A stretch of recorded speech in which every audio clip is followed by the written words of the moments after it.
ఏమండి అటు చూడండి. పిచ్చిపోతే లేక నుంచి నువ్వు తిను మావయ్య. ఏ ఇంటికి నా కోసం వచ్చావు, నిన్ను నేను గౌరవించుకోవాలి కదా. అది మా నాన్న కూర్చుని ఉయ్యాల వల్ల. ఆహా, రేపు ఆయన చచ్చిపోతే ఎవరు కూర్చుంటారు? ఆయన బూడిద పోసి పెడతారా? సులోచన రఘు లేడు, ఎందుకు అలా అరుస్తారు?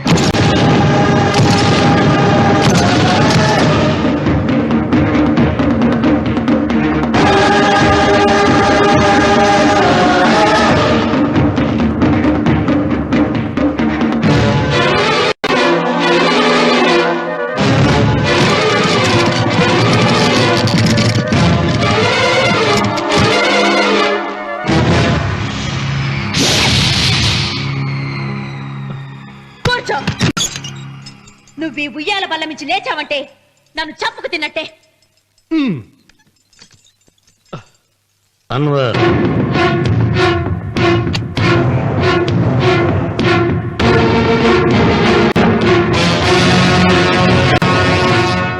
నువ్వు కూర్చో మావయ్య. సులోచన, బుద్ధి లేకుండా ప్రవర్తించకు. వేప చెట్టుకు పాలు పోసి పెంచినా అది చేదుగానే ఉంటుంది, కానీ తీయగా మారదని ఆయన ఎన్నిసార్లు చెప్పినా ఆయన మాట వినకుండా నీ అడుగులకు మడుగులెత్తాను. ఆయన ఎవరనుకుంటున్నావు? ఈ ఇంటికి పెద్ద. దేనిలో పెద్దండి? హత్యలు చేయడంలోనా, పక్కవాడ పొలాలు ఆక్రమించుకోవడంలోనా? వీధిలోకి వెళ్లి పసిబిడ్డని అడిగినా చెప్తాడు ఆయన ఎంతటి నీచుడో హంతకుడోనని.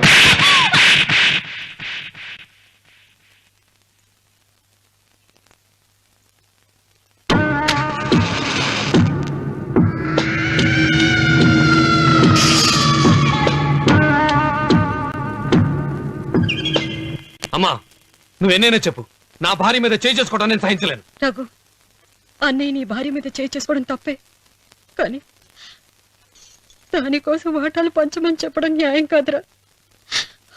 నాన్న అన్నయ్యని కూడా తన వాటా తీసుకుని వెళ్ళిపోమంటున్నారు. కావాలంటే నేను నీ భార్య కాళ్ళు పట్టుకుని క్షమాపణ చెప్తానురా. అమ్మమ్మమ్మమ్మమ్మమ్మమ్మమ్మమ్మ, నేను 100 సార్లు మీ కాళ్ళు పట్టుకుంటాను. మా బతికేదో మమ్మల్ని బతకనివ్వండి. ఏంటి నించున్నారు? రండి, అక్కడ ఎదురు చూస్తున్నారు. చేసిందంతా చేసి కాళ్ళు పట్టుకుంటుందట మా అతను.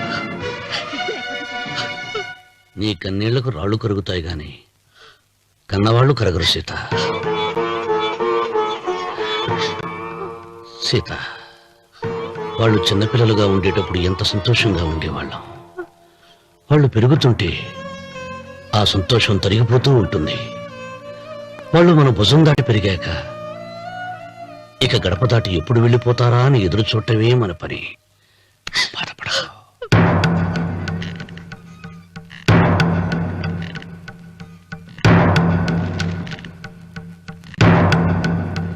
ఇదేంటి లారి గారు, ఆస్తి మాత్రమే 3 వాటాలుగా రాశారేంటి? అమ్మ నగలో నాకు వాటా ఉందిగా. ఆ నగల గురించి కూడా దీంట్లో రాయండి.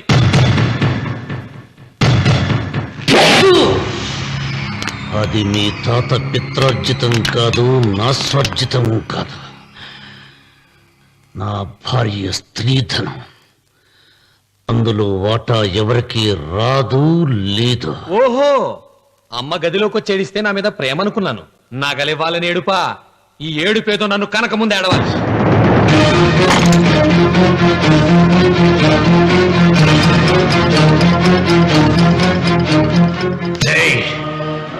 మీ అమ్మను ఎంత మాట అన్నావురా?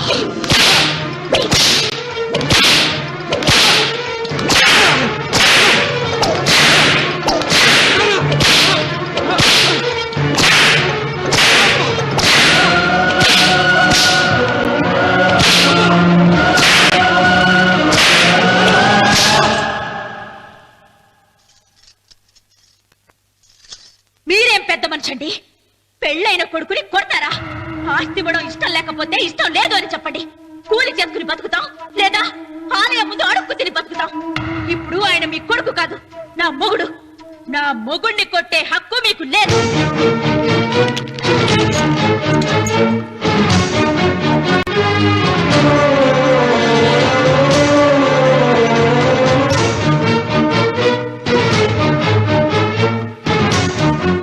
రఘు, నీకు కావాల్సింది ఈ నగలేగా, తీసుకొచ్చాను, తీసుకోరా.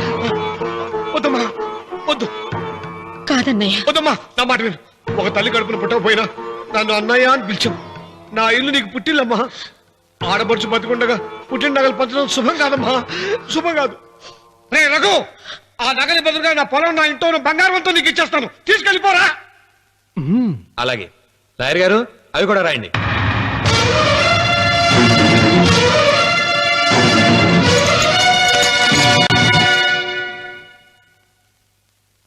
నాన్న, నాకు ఆస్తక్కర్లేదు. నేను మీతోనే ఉంటాను. మరదల్ని కొట్టే సంస్కారం ఉన్న కొడుకుని ఇంట్లో ఉంచుకునే సంస్కారం నాకు లేదు. వెళ్ళిపో.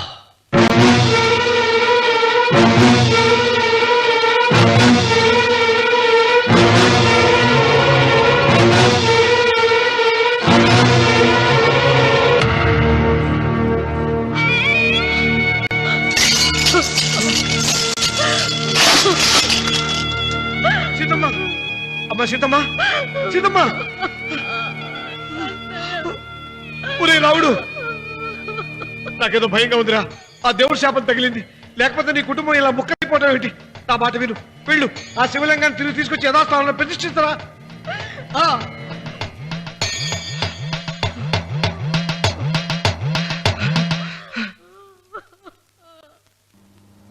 ఇదేమిట్రా రావుడు, శివలింగాన్ని తీసుకొస్తానని బయలుదేరి ఆలయం దగ్గర తీసుకొచ్చావేంటి?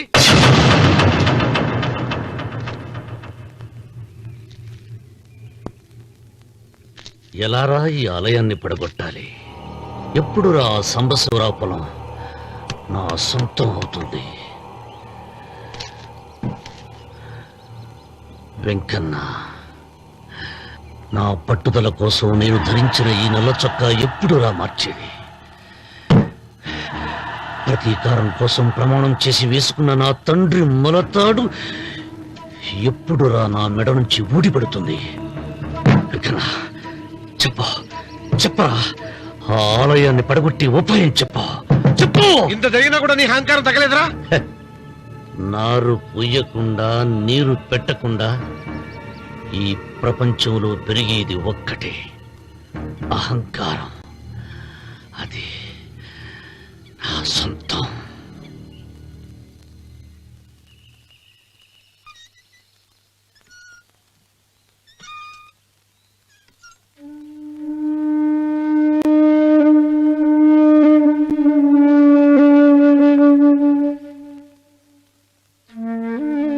పిల్లలు వెళ్ళిపోయారు, కోడళ్ళు వెళ్ళిపోయారు. వచ్చే రాఖీ పండుగ నాటికి ఇది కట్టడానికి నేను కూడా ఉండకుండా వెళ్ళిపోతానేమో. చిచ్చా, అవే మాటలమ్మా. నువ్వు నిండు 100 ఏళ్ళు బతకాలమ్మా. 15 రోజులు కూడా పిల్లలు లేకుండా బతకలేకపోతున్నదని 100 ఏళ్ళు ఎలా బ్రతకలన్నయ్య?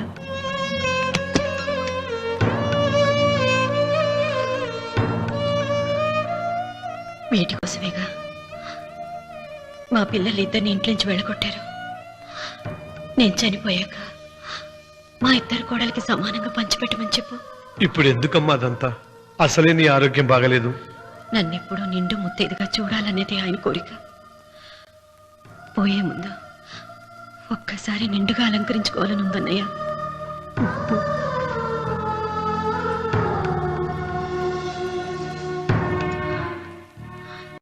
ఈ అన్నయ్య లేకపోతే నా ఈ కోరిక తీరేది కాదు.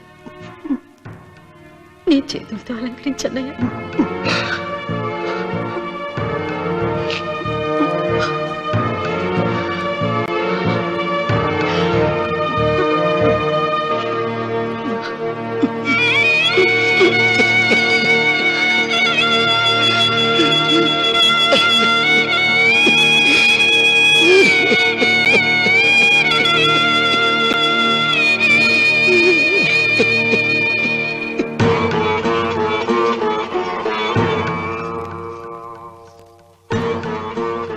ఏమిటి సీత? వడ్డానం పట్టట్లేదు, సరిగ్గా పెట్టండి. పేరంటానికా? భర్త ముందు అలంకరించుకుని కూర్చోవడం కంటే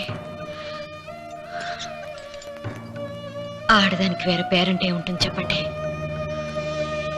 ఏమండి, మీరు ఉత్తమ జాతి స్త్రీ రెండో కోరిక కోరదు అన్నారు. అందుకే మిమ్మల్ని అడగలేకపోయాను. కానీ చనిపోయే ముందు నీ ఆఖరి కోరిక ఏమిటి అని అడుగుతారు. నా ఆఖరి కోరిక ఆ శివలింగాన్ని తీసుకొచ్చి ఇంటి ముందు ప్రతిష్ఠించండి. సీత, పళ్ళు గట్టిగా ఉంటాయని, నాలుక మెత్తగా ఉంటుందని మనం పళ్ళకే ఎక్కువ విలువనిస్తాం. వయసు పైన పడుతుంటే ఒక్కొక్క పన్ను రాలిపోతుంది. వయసు పెరుగుతున్న కొద్దీ ఒక్కొక్క బిడ్డ దూరం అయిపోతాడు. కానీ నాలుక మాత్రం భర్తకు భార్య లాంటిది, భార్యకు భర్త లాంటిది. బ్రతికినంతకాలం తోడుగా ఉంటుంది. బిడ్డలు దూరం అయిపోయారని ఏదోదో మాట్లాడుతున్నా. సీత, నా మీద కోపం వచ్చిందా?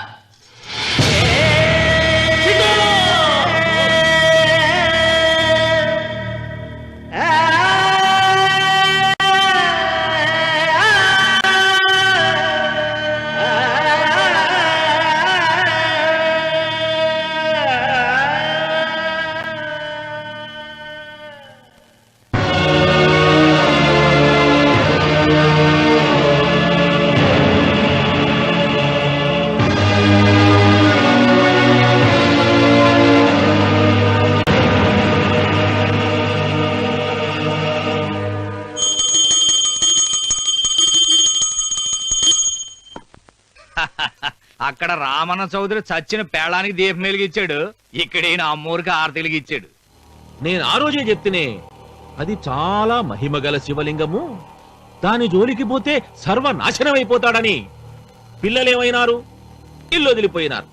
పెండ్లాము లోకం ఏడ్చిపాయ. ఇక రామన్న చౌదరితో పాటు ఆయన వంశం కూడా గబ్బు లేచిపోతా. ఒకవేళ భయపడి ఆ శివలింగం మళ్ళీ యథాస్థానంలో పెడతాడేమో. పెట్టడు. పెట్టాలని ప్రయత్నిస్తే ఎట్లా ఆపాలనో మనం చూసుకుందాం.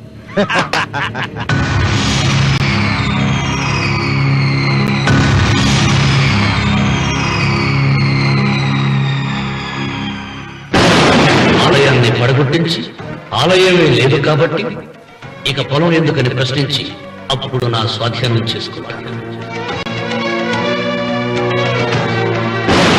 అమ్మవారి ఆలయాన్ని నువ్వు తాకగలవు.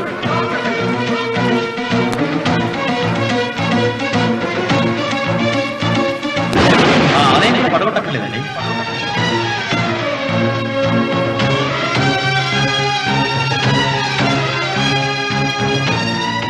నీ వంశం నిర్వంశమైపోతుంది.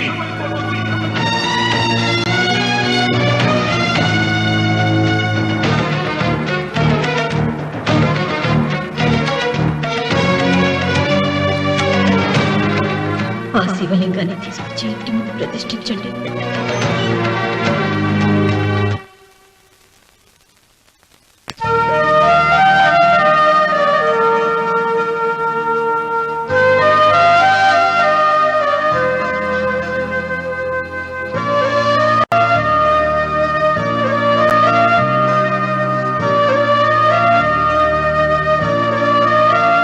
రావుడు, ఆ నెల తర్వాత నీకు శుభార్త. నీకు మనవడు పుట్టారా?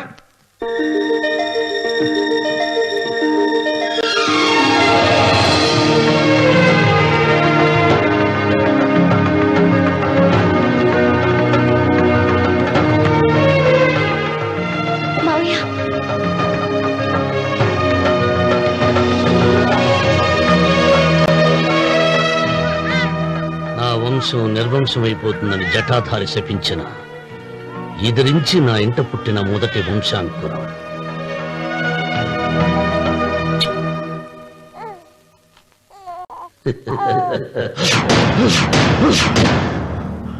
నవ్వుతున్నాడు. ఆ రమణ నవ్వుతున్నాడు. మళ్ళీ నవ్వుతున్నాడు. వాడు నవ్వుతున్నాడు. వారసుడు పుట్టాడని హాయిగా నవ్వుతున్నాడు. వాడి ముఖంలో ఆనందం కనిపిస్తే నీ జీవితంలో నిప్పులు పోసుకున్నట్టే తెలుసా? నా అనుమానం మూడో వాట కింద తను ఉంచుకున్న ఆస్తి అంతస్తు నగలు అన్ని అన్ని అన్ని ఆ బిడ్డకి రాసిస్తాడు తెలుసా? మొన్న డాక్టర్ పరీక్షించి ఏం చెప్పింది నీకు? పిల్లలు పుట్టే అవకాశం చాలా తక్కువగా ఉంది అని చెప్పలేదు? చెప్పు. గొడ్రాలు ఉన్న పాయింట్ తో నిన్ను పంపేసి మళ్ళీ కొడుక్కి పెళ్లి జరిపిస్తాడు. దిక్కుతోచని నువ్వు ఆత్మహత్య చేసుకుని చచ్చిపోతావు. ఇదంతా జరగకుండా ఉండాలంటే నీ తోడికోడలు కన్న బిడ్డని కన్నట్టే చంపేయాలి. ఈ భయాలేవి పెట్టుకోవద్దు. మీ నాన్న గుండెల్లో కత్తి కసా కసా దింపిన కసాయి వాడి మీద పగ తీర్చుకుంటున్నాననుకో, అంతే. బిడ్డ చచ్చిపోతే దిగులుతో రుక్మిణి చచ్చిపోతుంది. ఆమె పోతే ఈ ఇంటికి ఆ ఇంటికి అసలింటికి అన్నిట్లో నీదే పెత్తనం.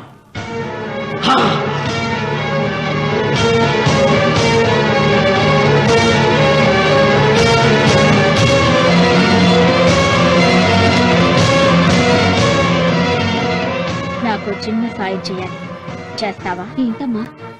బిడ్డకి పాలల్లో విషం కలపాలి. అయ్యో, నేను నడదాను కాదమ్మా.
బిడ్డకి చివరిగా ఏం పట్టించారు? పాలు తాగించాం. పాలలో విషయం కలిసింది.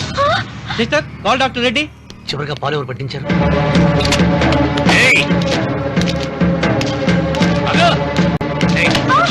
పాలలో ఏం కలిపావు? నాకేం తెలియదు బాబు. నిజం చెప్పు. చెప్పదు బాబు. మీ మరదలే డబ్బిచ్చి బాబుకు పాలలో విషం కలపమని చెప్పింది.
ఒరే రామన్న, దేవుడి మీద కోపాన్ని నీ కుటుంబం మీద చూపిస్తున్నావు.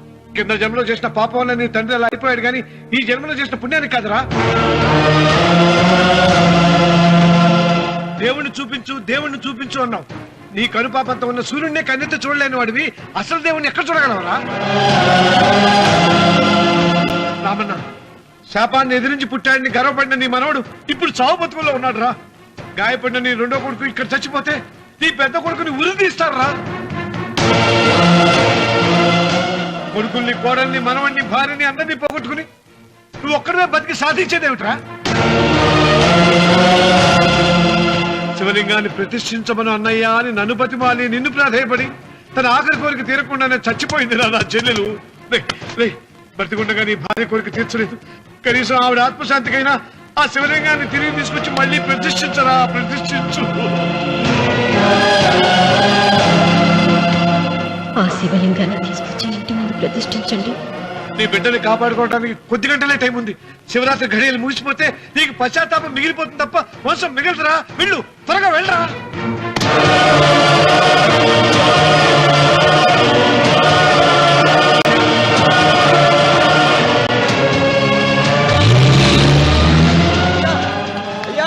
అయ్యా గారు,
రామన్న, నీ వల్ల ₹1 కోటి ఆస్తి నష్టపోయాను.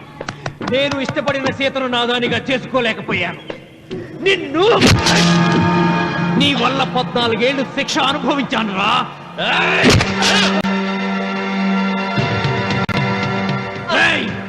ఒంటరితనం నాకు అంటగట్టిన నిన్ను నీ కుటుంబంతో కలిసి ఉండనివ్వనురా.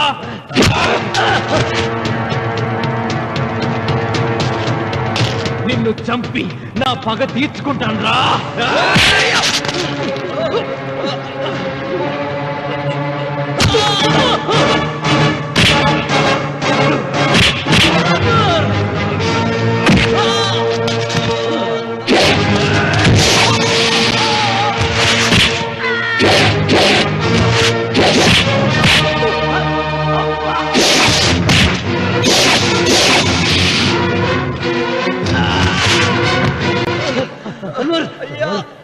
అయ్యా, శివలింగం.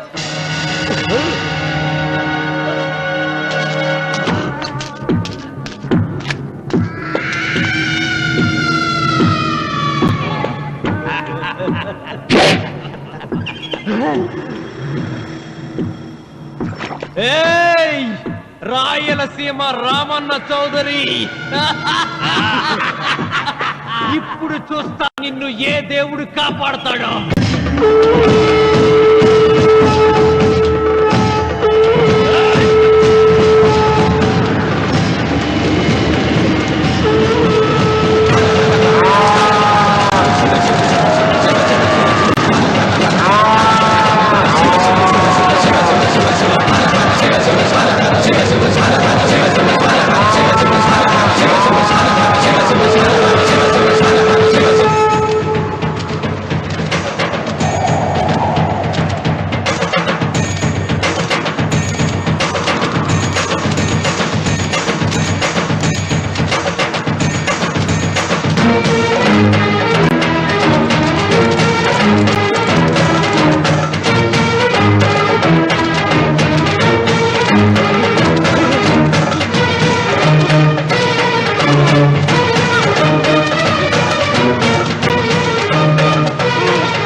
రామన్న చూసావరా ఆ భగవంతుడు లీలా నీ కొడుకు కోడలు మనవడు అందరూ గండ నుంచి బయటపడ్డారు ఇక మురళికి శిక్ష పడుతుంది నీ కుటుంబం అంతా చల్లగా ఉంటుంది సీతమ్మ ఆత్మ ఇప్పుడు శాంతిస్తుందిరా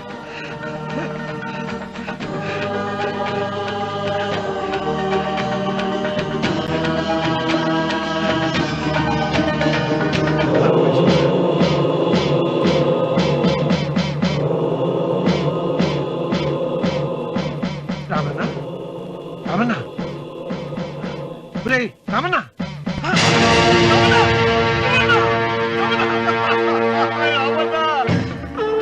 గాలి భూమి నీరు తల్లిదండ్రులు స్నేహితులు మాత్రమే దేవుళ్ళని ఇన్నాళ్లు అపార్థం చేసుకున్న రామన్న చౌదరి వీటన్నిటినీ సృష్టించిన పరమేశ్వరుడే అసలైన దేవుడని అర్థం చేసుకుని శివ సాన్నిధ్యంలో ఉన్న తన భార్యను కలుసుకోవడానికి కైలాసానికి వెళ్లిపోయాడు జీవితం చరితార్థం చేసుకున్నాడు